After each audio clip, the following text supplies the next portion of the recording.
Shalom, shalom, shalom. Bonjour, chers Ivoiriens, peuple ivoirien et chères Ivoiriennes. C'est encore la servante de Dieu Jéhovah-Lou, la prophétesse Jéhovah-Lou. Comme je l'avais déjà dit, Dieu donc me donne l'autorisation de venir en public.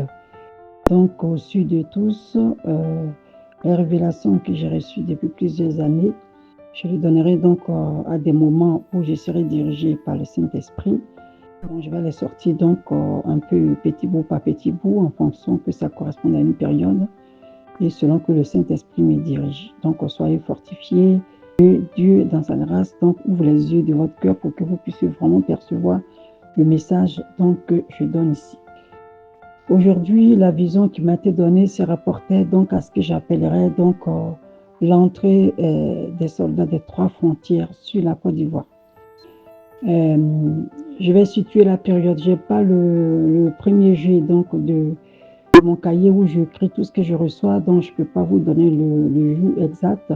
Je peux vous situer donc la période. C'était donc de 2020, entre 2020 et 2023. Donc précisément après la désobéissance civile donc, qui a échoué et puis la mort du président Bédier. Cette période-là, j'ai eu mon âme vraiment qui était attristée. Ma tristesse n'était pas seulement dans mon cœur, dans mon esprit, mais dans mon âme. J'étais comme une âme errante. J'avais plus goût à rien. La seule chose que j'arrivais à faire, c'était de prier dans les pleurs constamment et de jeûner pour que je puisse réavoir de la force de nouveau et de pouvoir continuer. Voilà.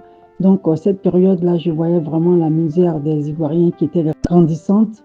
Du coup, des personnes mouraient pour des maladies bénignes comme des maux de tête ou des mal de dents, des rages de dents. Et des gens venaient de plus en plus demander de l'aide pour une ordonnance, pour des choses franchement qui ne devaient pas avoir lieu. Et quand on a vécu la période face du président fondateur de la Côte d'Ivoire, on arrive vraiment à voir la différence et on voit vraiment le manque de tout ça dans la Côte d'Ivoire actuelle. Donc, du coup, c'est comme ça que mon âme était en peine par rapport à tout ça. Et je suis allée donc à la face de Dieu pour lui demander qu'est-ce qu'on allait faire et est-ce qu'on allait rester comme ça. J'avais donc attaché à mon âme l'impression que ça n'allait pas finir, ça n'allait pas s'arrêter et que de la même façon, j'en pouvais plus. Les Ivoiriens aussi n'en pouvaient plus. Du coup, c'était la prière constante. Donc, toujours dans la prière et le jeûne pour la Côte d'Ivoire et dans l'intercession. Donc, comme d'habitude, à partir de 5 heures, louange ou adoration, et puis 6 heures, je recevais. Et la question que j'ai posée à Dieu pour recevoir cette vision, c'est celle-là. Seigneur, quel péché la Côte d'Ivoire a-t-elle fait pour que le Christ ne peut pas laver, que le Christ ne peut pas pardonner pour qu'elle souffre autant? Est-ce que ça va durer? Est-ce que ça va finir un jour? Comment va finir cette histoire? Je me suis endormie. C'est là que j'ai eu cette vision. Je voudrais préciser que c'est une vision qui était la série. Donc, 3 visions attachées et celle-là, elle était la dernière. Je vais volontairement donc garder les 2 premières qui vont arriver à un moment donné que je rattacherai à celle-là pour que vous compreniez, que vous sachiez aussi. Donc, dans cette vision-là, donc celle-là, l'image est projetée d'une Côte d'Ivoire, mais qui était découpée donc à sa frontière. Quand je dis la frontière, ça veut dire que c'était une entrée donc sur le pays, la Côte d'Ivoire. Je ne dis pas forcément que c'est du côté de l'AES, mais il y avait donc une limite et il fallait dépasser cette limite pour venir donc sur la Côte d'Ivoire. Et j'ai vu donc des personnes donc en colonne, d'accord, en colonne de moto, en treillis, en armes, hein, donc qui étaient donc sur 3 colonnes, une colonne de droite, une colonne de gauche, une colonne au milieu. Voilà. Un peu comme la forme d'un triangle, il formait la forme d'un triangle, mais la base du triangle était à l'extérieur de la Côte d'Ivoire et la pointe du triangle était l'entrée comme un chemin. Donc, les 3 colonnes se rejoignaient donc en pointe sur la Côte d'Ivoire. Et puis, donc, c'était donc une situation de guerre, une situation où, voilà, donc, ce groupe de soldats rencontrait d'autres personnes en armes. Ça n'a pas duré. Ça n'a pas duré. Et ce qui est important ici, c'est les éléments qui sont sortis de cette vision que je voudrais donc pouvoir expliquer, pousser par l'esprit pour que nous comprenions le sens profond de la vision. Puisque la question était, Seigneur, est-ce que ça va durer? Et quand on va finir cette histoire, donc on a ici, si on s'en tient la réponse du Seigneur avec la vision, ça veut dire que ça va être la finalité. Ça va être la finalité. J'avais déjà dit dans la première audio que Dieu a dit, allez cacher vos personnes âgées, donc invalides en forêt profonde, et résister. Donc, le peuple ivoirien souvent est dans la résistance. Les marches, barrer les routes, boycotter donc les urnes. Tout ça, c'est le résister téné qui est là. D'accord? Donc, ici, on voit que tout a été tenté.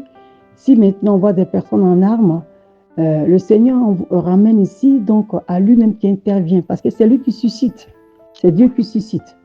Et il est appelé donc l'Éternel des armées. Donc quand il suscite comme ça, c'est dit que c'est lui qui prend le relais.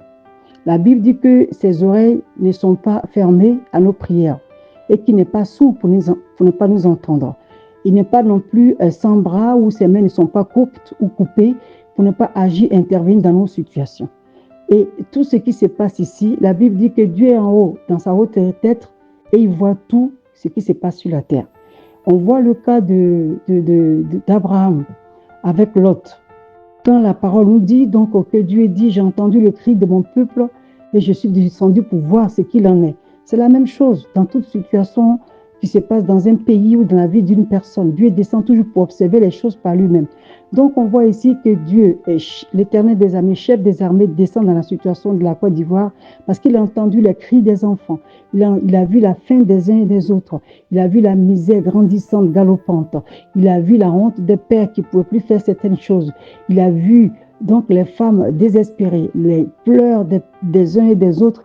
Et Dieu a décidé de répondre pour mettre fin. Parce que l'humain ne pouvait plus rien faire et c'était Dieu qui pouvait venir intervenir. Vous voyez vous-même la dureté, la main donc, des gens donc, sur le peuple de Côte d'Ivoire. Et vous voyez donc la ramification des îles. Donc, c'est un peu difficile pour un humain. Donc, Dieu ici intervient. On voit aussi donc les trois colonnes qui forment donc un triangle dont la base est à l'extérieur et dont la pointe vers la Côte d'Ivoire. Donc, on voit ici une inversion. On voit que ces personnes en armes rentrent pour venir renverser une situation. De la même façon, le triangle n'est pas donc la base par terre et la pointe en haut. Donc, ils viennent ici renverser une situation, ils viennent ici changer une situation. Ils viennent ici donc pour amener donc le triangle, la Côte d'Ivoire, si vous voulez, sur sa base. C'est ça que Dieu montre ici. Et ce qui est important, c'est aussi le caractère éphémère donc, de cette interrogation, donc de ce conflit qui ne va pas durer. Et je dis ça ne va pas durer, pourquoi? Parce que nous voyons ici que les personnes, dans la vision, donc quand ça a été fini, donc ça a été assez bref, quand ça a été fini, il y a donc un supérieur qui n'était pas forcément en Côte d'Ivoire qui a appelé et qui a dit est-ce que la Côte d'Ivoire va bien et est-ce que les Ivoiriens vont bien? Donc, le récepteur, celui qui recevait, donc, qui lui était donc parmi les personnes, a répondu oui, la Côte d'Ivoire va bien, oui, les Ivoiriens vont bien. On voit ici que ces soldats qui sont rentrés donc, pour redresser la situation, suscités donc, par Dieu, donc, qui est le chef donc, des armées, de cette armée, ont un souci particulier et pour la population, et pour la structure, et pour l'architecture de la Côte d'Ivoire.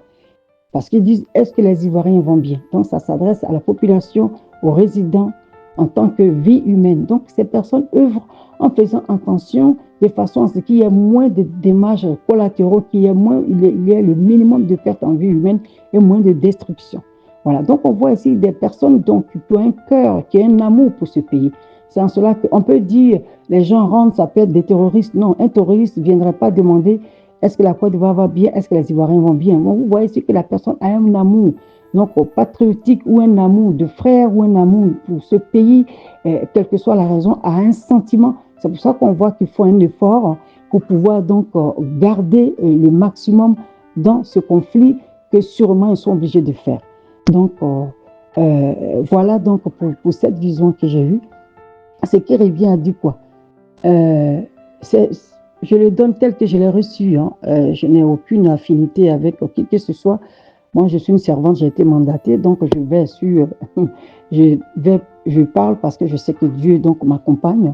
Et donc, et voilà ce que j'ai reçu, donc qui va mettre fin à la misère, qui va mettre fin à la chose, suivant ce que j'ai posé comme question et suivant ce que j'ai reçu dans cette vision.